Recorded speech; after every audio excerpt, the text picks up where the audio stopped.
नाही नक्कीच हे अल्लड पल्लडचं अख्खं जे युनिव्हर्स आहे ते त्या सिनेमाचा पहिले तर अल्लड पल्लड सिनेमाचा एक भाग होतो त्याबद्दल खूप आनंद वाटतो आणि आता घबाडकुंड ह्याच युनिव्हर्सचा एक भाग हा चित्रपट होतोय याचा अभिमान वाटतो कारण की कधी कधी असं आपल्याला वाटत असतं की आपण एखाद्या सिनेमाचा जेव्हा भाग होतो तेव्हा त्या सिनेमाचं सिक्वल व्हावं त्याचे अजून भाग व्हावे असं आपल्याला वाटत असतं.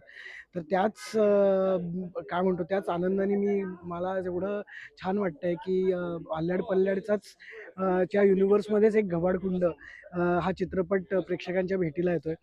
खरंच खूप उत्तम झाली आहे फिल्म. आत्ता फर्स्ट लूक सगळ्यांनी बघितलाच. पण आम्ही चित्रपटही बघितलेला आहे. त्यामुळे मला असं वाटतं की चित्रपट खूप सुंदर झालेला आहे. प्रीतम एस के पाटील यांनी खूप उत्तम दिग्दर्शन केलेलं आहे. योगेश कोळी यांनी खूप सुंदर सिनेमॅटोग्राफी केलेली आहे. योगेश इंगळे आमचा खूप जवळचा आर्ट डिरेक्टर त्यांनी खूप मेहनत घेऊन सगळे सेट उभारलेले आहेत आणि अर्थातच या चित्रपटाचे निर्माते रसिक कदम यांचेही मी मनापासून त्यांचे आभार मानतो की त्यांनी एवढ्या मोठ्या लेवलवरती हा चित्रपट प्रोड्यूस केला, या चित्रपटाची निर्मिती केली. सगळे सेट आणि सगळ्याच गोष्टी ह्याच्यामध्ये खूप मोठ्या बघायला मिळणार आहेत. त्यामुळे प्रेक्षकांना नक्कीच हा चित्रपट खूप आवडेल अशी मला खात्री वाटते. फक्त एकच आहे की जेवढा चित्रपट आम्ही लोकांनी मोठा बनवलेला आहे, तेवढाच प्रेक्षकांनी तो चित्रपटगृहात जाऊन मोठा करावा, अशी मी प्रेक्षकांना विनंती करतो. कारण की हा चित्रपट थिएटरमध्ये जाऊनच एक्सपिरियन्स करण्याच्या ही फिल्म थिएटरमध्ये जाऊन एक्सपिरियन्स करण्याचीच गोष्ट आहे. कारण की खूप बॅकग्राऊंड म्युझिक सगळे सेट इतके सुंदर झालेले आहेत की त्याचा एक्सपिरियन्स तुम्हाला थिएटरमध्ये जाऊनच खूप सुंदर मिळेल अशी खात्री वाटते.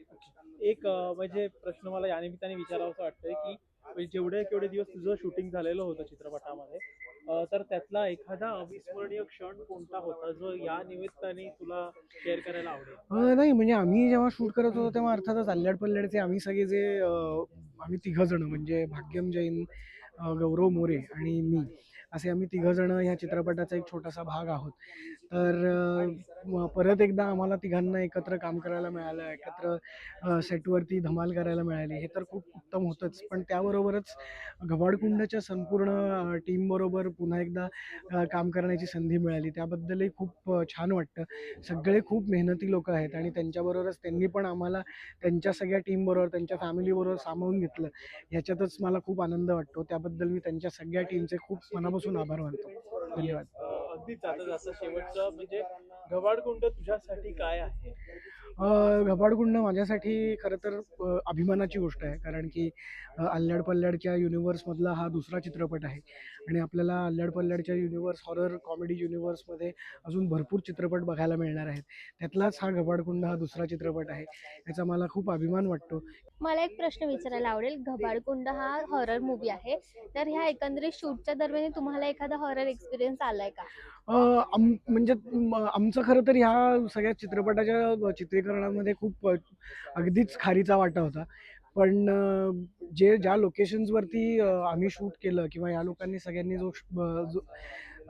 जो सेट उभारला होता म्हणजे लिटरली 22,000 स्क्वेअर फुटामध्ये त्यांनी एक अख्खा सेट उभारला होता. तो तुम्हाला चित्रपटात नक्कीच बघायला मिळेल आणि आवडेलही याची खात्री वाटते. तर तो इतका म्हणजे आम्हाला प्रीतम पाटीलनी सेटवरती बोलवलं होतं प्रीतमनी, की जस्ट तुम्ही येऊन आपला सेट कसा झालाय फक्त बघा आणि सांगा, तुमच्या प्रतिक्रिया द्या. तर आम्ही सगळे सेट बघायला गेलो होतो आणि अवाक झालो. एवढा मोठा सेट मराठीमध्ये मला नाही वाटत एवढा ग्रँजरचा सेट ह्याआधी कधी झाला असेल. तर मला सगळ्यांचंच खूप कौतुक वाटतं आणि अर्थात ह्याच्यामध्ये सगळ्यात जास्त मेहनत प्रीतम, योगेश इंगळे, योगेश कोळी आणि निर्माते रसिक कदम यांचीच आहे. त्यामुळे तोच एक मुद्दा आहे आणि आमचा जसं म्हणल्याप्रमाणे आमचा खूप खारीचा वाटा आहे या सगळ्या चित्रीकरणामध्ये. पण धमाल मात्र खूप आली कारण आम्ही जेव्हा परत भेटलो होतो, तेव्हा आमचे अल्लड पल्लडचेच किस्से इतके आठवून आम्ही धमाल करत होतो, की त्यातच आम्हाला मजा येत होती. Thank you. Yes. Thank you.